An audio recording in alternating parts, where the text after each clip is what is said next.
left that I wanted to do. Red State being one, hit somebody being the other. So for me, I was like, I got to do this on my terms. Let me do the process the way it makes sense to me now. For years and years, I've done it the way everybody else does it.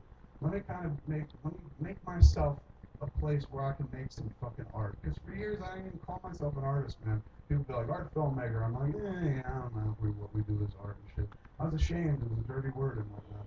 But now on my way out the door, I'm like, oh my God, art is what got me here. Art is amazing and shit. I'm not going to be shamed about my art anymore. That's the problem. For years and years, people would just fucking tell me, you're wrong, you're bad, you failed at self-expression. You know what a fucking crock of shit that is? You know how fucking rigged that is, where somebody can literally tell you in print or on a TV like this or that you, as an artist, failed at self-expression? You find another director. I've never met another director in my life who'd be like, dude, you failed at self-expression. There may be people being like, I don't like your movie, it didn't speak to me, but like somebody being like, it's broken, it's failed, it's fucking this, it's a D, it's an F, it's thumbs down. It's fucking ridiculous. And for years I used to like sit there and be like, I'm bad. Why can't I be better for them? You know? Fucking ridiculous. Until one day you get old enough where you're like, wait a second, how the fuck can somebody tell me that my self-expression is wrong? Even if that fucking self-expression is cop-out, how could that fucking be wrong? Like, at the end of the day, art is art. You show 100 people something, you're going to have 100 different fucking reactions. It's not going to be uniform. And consensus don't make it art. Consensus just makes it kind of, I don't know, fast food or crap or something like that. Like, we've got everybody going like, yay, and shit like that. I don't know, that's not art to me. And for a long time, all I wanted to do was get everybody going, yay. And then I remember that 21-year-old kid who was like, no, man, sometimes it's got to be messy. Sometimes it's great if they don't like it. Sometimes it's great if half the people love it and half the people hate it, because then they start talking about it, and that's fucking art. As long as you don't fucking scroll that movie and the credits are going and suddenly the audience goes, man, I've seen it before. You know, give them something that knocks them off their feet, good or bad, and that's fucking art. So I wanted to go out doing that, but in order to make Red State, I had to cut those fucking ties. So the first tie I had to cut big time was fucking critics. And right around that time, when they were going, like, oh, cop out, and blah, blah, blah, I did the thing that I was so terrified of doing for years. The first big fear where I was like, fucking, all right, if I could do this, I could do anything and shit. Mind you, this was coming after fucking Southwest Airlines, so I was already feeling pretty fearless. So I went out there and I said, hey, maybe you guys suck at your jobs. And the fucking shrapnel, dude, it was like an emo bomb went off on the internet. This is interesting. I never fucking realized this. Critics don't like to be criticized. What a fucking shock, man. And so a lot of them went after me and like, oh, listen up, he fucking thinks we can do it without critics. He's fucking crazy. There were motherfuckers who literally were insisting that my career was due to the critics. Critics gave him his career, and right at that point I was like, you know what? Take it. I'll fucking burn the Kevin Smith career right down to the ground. I'll take a fucking chainsaw to it. If you think you did that, I'll just go over here and start again, bitch. Because fucking nobody did that but me and my fucking friends. So,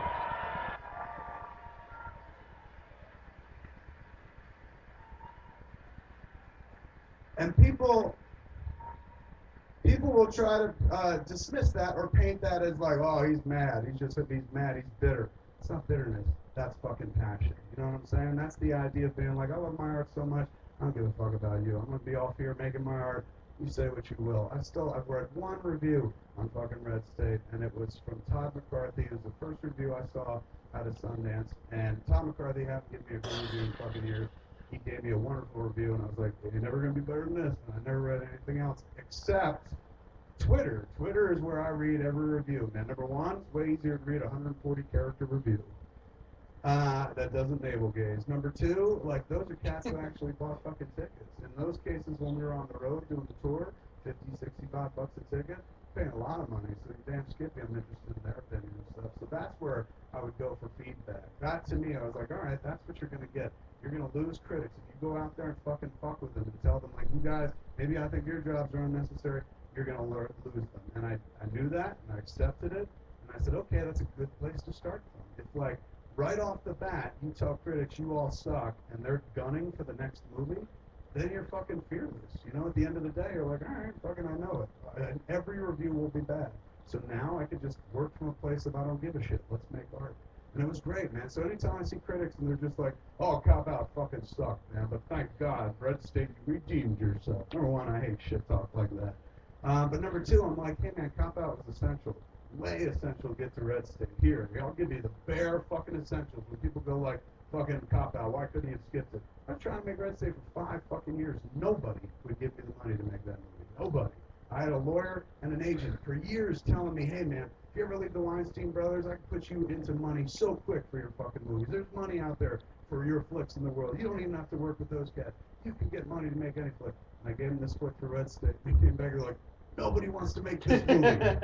This is not a Kevin Smith movie. And that went on for years and years and years until one day, Elise Steiden, was one of the producers on the movie, walked me and John Gordon into the office of a man, a gentleman in New York, who is in the clothing business. Not a film guy, but likes the movies. And wanted to help Elise get her film career off the ground. Said, if you ever find a flick that you want to invest in, let me know. And it took her 3 years, and she found Red State. She was like, I would like to do this. So we go in to meet this dude, wonderful dude, but this is exactly what happened. I shit you not. Sat down and talked to him. I go, did you read the script? He goes, no, I don't need to read the script. I said, why? He goes, well, I don't care about that kind of thing. And I said, right on, right on. You sound like everybody in the movie business. He goes, but number 2, man, I don't need to because I know that you're legit.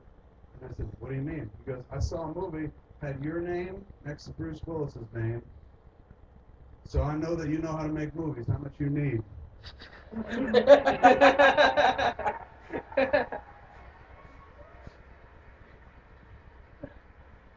And you know what? Every critic that's like, well, fuck Cop Out. It's like in a world where they weren't giving me $4 million to make Cop Out, you know, to make Red State, Cop Out did. Cop Out afforded me that fucking opportunity. Plus, it afforded me the opportunity to just hone my craft, like try something kind of different that led right to fucking Red State. You know, me and Dave got to work on that movie, Davey Klein, and then we get to Red State and take the fucking gloves off Dave Klein for the first time in his life, and he gets to shoot a hell of a fucking motion picture, you know, because unfortunately when you're Kevin Smith's DP, most people are just like, oh yeah, you shoot those movies where the camera never moves, you know, and Dave is like, well, that's the fat one's idea. I would love to move the camera, you know.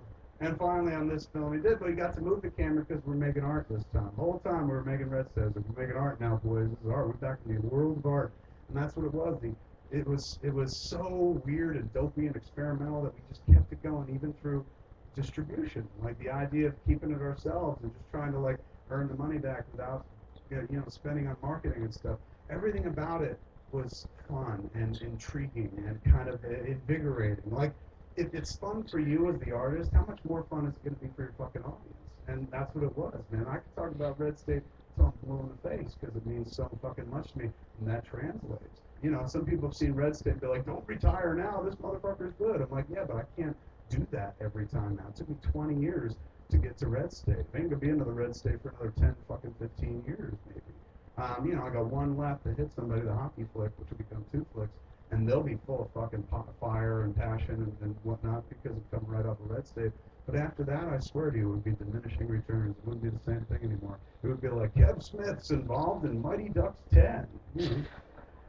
And I'm like, well, I always did love hockey, and I don't want to do that. Like, I don't, you know, I'm not fans of the fucking world to me. The people that support me, the people that have put asses in seats and fucking money in my pocket and allowed me to live the life that I've lived for 20 years, mean the fucking world to me. And the idea of giving them inferior stories, films, whatever the fuck, it just, I can't do that. I don't want to do it. Some people are like, you've been doing it for years. Not really.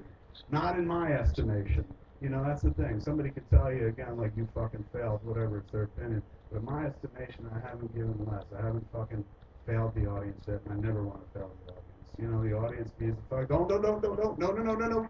The audience means the world to me for this very simple fucking reason. Sometimes, as an artist, you have to reach out and grab somebody else's words to describe exactly how you feel. And that's irritating because I have a pretty big vocabulary, and I'm fairly adept at self-expressing.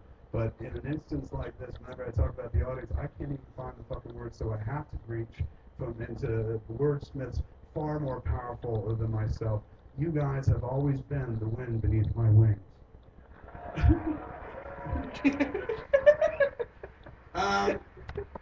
Y'all have a good time.